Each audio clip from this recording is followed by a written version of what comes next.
All right, guys, I'm back.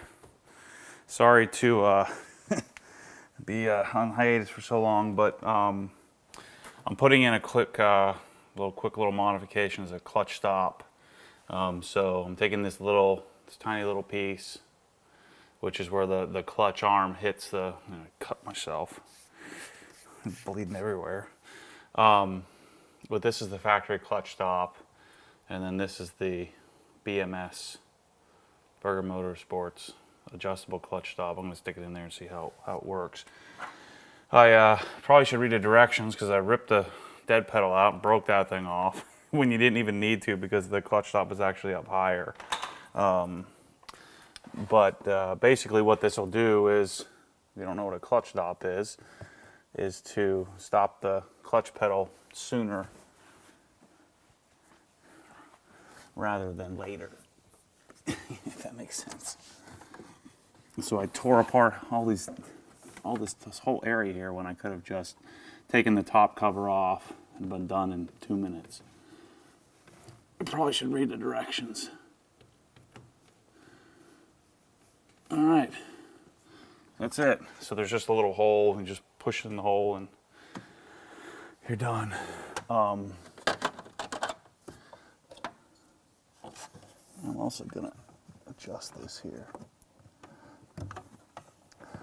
Well, I'll cue you guys in on how it works, but I don't even know if this video is necessary, but I figure I got the camera out, so let me just throw it out there like I normally do. So let's put this back in place. So you get it.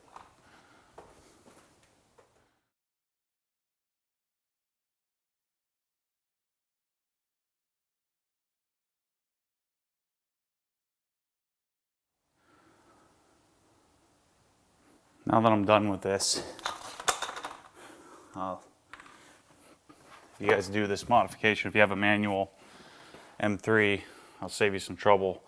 There are basically 2 screws up underneath here on this little plastic plate.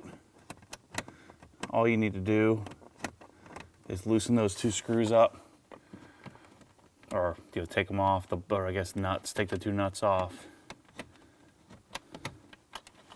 And that's the extent of what needs to be done. Then this whole plastic panel comes down,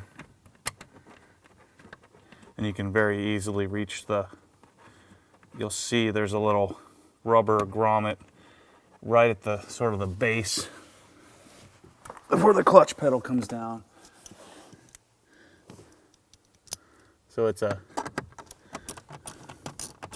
5 or 10 minute modification. For some reason, I don't know what I was thinking, but I was thinking that the clutch stop was down underneath the carpet. So I started pulling the carpet apart, took the side piece, took the side trim off, and essentially did a lot more work than is necessary. So now next time I do it, I'll know exactly how to do it, which will be never. Gotta love amateur installations.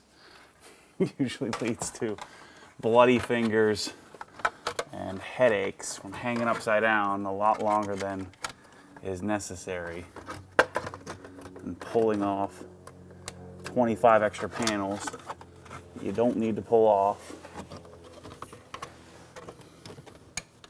and then figuring out how to put it back together without breaking something is always tricky. Let's see if I can get this thing up here.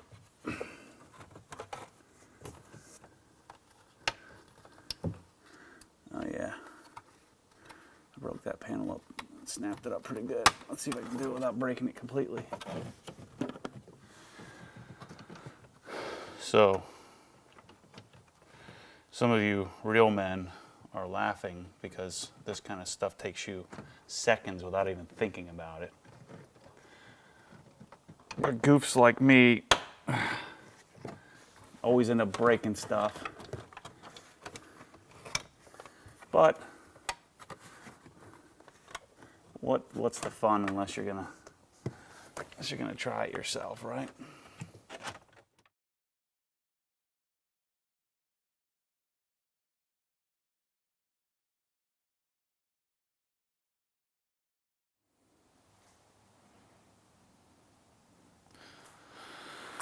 So I just finished up the clutch stop install. Only one bloody finger and a jacked up elbow. Okay, look, I was exaggerating. Maybe it's a 10-minute install. But you're basically pulling out just a little rubber grommet and putting in roughly, I would say it's about 3/4 of an inch. So it takes out 3/4 of an inch of the clutch pedal. So as the pedal comes down, it hits that piece rather than going the extra 3/4 of an inch, which, the leverage, the extension of the pedal makes it significantly different at the end. When you're actually applying it. So I just drove around the block. I think I'm gonna like it. It's gonna take a little getting used to because I'm used to a certain cadence or certain timing. But I think I'm gonna like that. It seems like it'll make the first to second gear transition a lot quicker, a lot easier, and feels pretty smooth as it hits that kind of rubbery piece, rather than just the tiny thin little rubber grommet. So definitely worth I forget what it was. Was it a few dollars, $15, something like that? I ordered it at the same time as a couple of little inexpensive things that I needed. Some wheel stud pins in order to help guide the wheel off. So, when I do take the wheels, put the wheels on and off, especially since I'm going to be doing the suspension, I'll have the wheels on and off a bunch of times. Whereas I was guiding it off real slowly. And then I got a GoPro, excuse me, a GoPro tow hook, whatever thinger. I'm sad because I was hoping that the tow hooks would be the same thread pattern on both cars, but it's not. So I'll have to figure something out for the GT3, or I can just suction cup it. But it's really sturdy to put the thing out front. On this is a Delron metal, very sturdy piece of equipment in order to hold on to the GoPro. So clutch stop, I'm guessing is going to be after just a quick little jaunt around the neighborhood. I think it's going to be a good little modification. So I'm glad I did it. Stay tuned for more stuff.